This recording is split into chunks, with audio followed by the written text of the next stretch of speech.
하지만 저도 자식 키우는 부모 입장에서 아주 그냥 이 썩은 새끼들을 가서 그냥 멱살을 잡고 그냥 뺨따구로 이렇게 시때리고.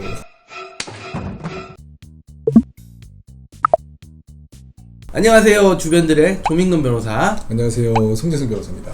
배구 선수 이다영 씨랑 이재영 씨가 뭐 학창 시절에 이제 동료 배구 선수 내지 후배 배구 선수들에게 학교 폭력을 행사했다라는 거죠. 그 구체적인 내용은 어떻게 됐었죠? 피해자들이 가해자들이 원하는 대로 하지 않으니까 쌍둥이 중에 한 명이 칼을 들고 와서 협박을 했다. 이런 내용을 사실 얘기를 한 게 있고, 피해자들의 엄마를 애미애비 이런 식으로 얘기를 하면서 좀 비하를 하고 폭행이나 이런 것들도 많이 있었던 것 같고, 실제로 얼차려도 많이 준 것 같아요. 그렇죠. 머리박기도 시키고, 네, 머리박기도 있었다고 하더라고요. 뭐 다방면에서 간혹행위를 했던 것으로 생각이 들어요. 이게 지금까지 드러나는 것은 그래요, 그죠? 학교라는 곳은 피해자들이 내 의지대로 나가거나 할 수 없는 곳이거든. 게다가 이제 그 학교에서 배구 선수로 같이 활동을 하기 때문에 항상 합숙을 해서 지낸다던가, 네.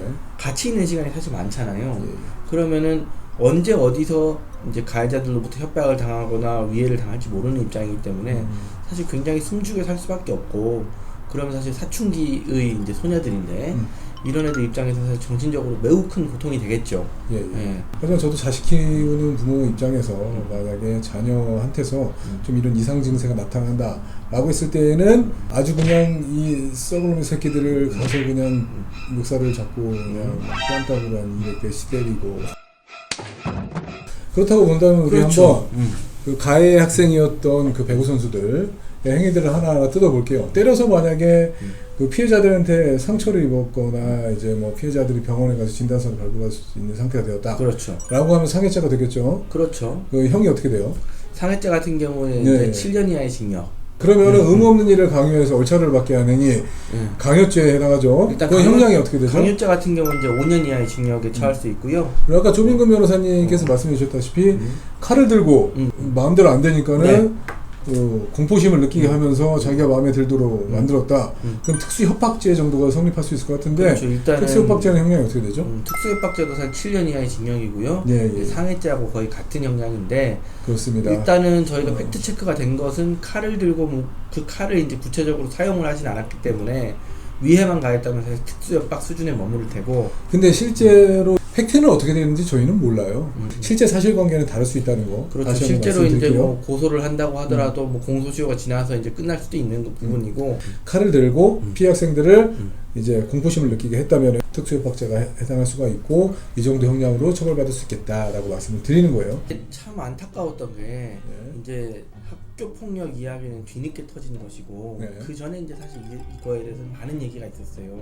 사실 월드스타라고 할 수 있는 이제 김연경 선수가 이제 쌍둥이 중에 한 명과 사이가 좋지 않다라는 내용으로 이제 쌍둥이 중에 한 명이 그 이제 SNS에 뭐 다 터트려버릴 거다 이런 얘기를 하면서 사실 팀 분위기가 많이 와해가 됐고, 사실 너무 안타까워요. 개인적으로 이제 쌍둥이 배구 선수들을 굉장히 좋아했던 입장에서, 쌍둥이 배구 선수들도 좋아했고 또 흥무생명의 배구 선수단에 대한 또 애정도 있었던 상황이셨던 것 같아요. 그렇죠. 왜냐하면은 김연경이라든지. 근데 오늘 배구의 해설 지금 시간이 아니잖아. 알았어. 아이 그럼 그러면 참 이게 사람 알 수 없구나 이런 생각도 들면서 항상 이제 몸가짐을 사실 조심해야겠고, 특히 우리 성 변호사님 직원들한테 좀 더 잘해야겠구나 이런 생각이 좀 저는 들고. 제가 뭐 직원들한테 뭐 폭력 행사하거나 그러지 않아요. 그러면 고소했겠지. 그러니까. 지금 오늘 흥국생명에서도 그 두 배구 선수들에 대해서 무기한 출장 정지의 결정을 내렸고, 국가대표 자격도 박탈한다 라는 이제 결론을 내렸는데, 여기서 이제 그 흥국생명의 관계자가 얘기하기를 무기한 정지라는 것이 뭐 금방 돌아올 수도 있겠다고 보여지지만 이건 분명히 피해자들의 피해복이 다 되는 것을 전제로 해서 그 뒤에 복귀 여부를 결정하겠다라는 거기 때문에 피해 회복이 되지 않으면 돌아올 수 없다라는 점을 분명히 한다라는 식으로 일단 흥국생명 관계자가 이제 밝힌 상황이에요. 어쨌든 학교 폭력은 절대 있어서는 안 되고, 그렇죠. 있었을 때에는 이제 강력한 철퇴를 때려줘야지 다시는 발생하지 않는 상황이니까. 근데 이게 처벌이 가능할까요?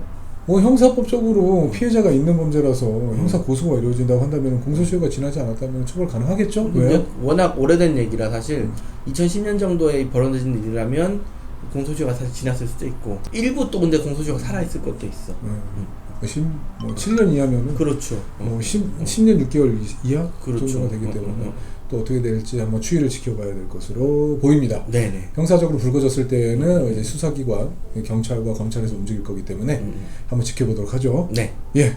오늘 영상은 여기까지 촬영하도록 하겠습니다. 구독과 좋아요 눌러주세요.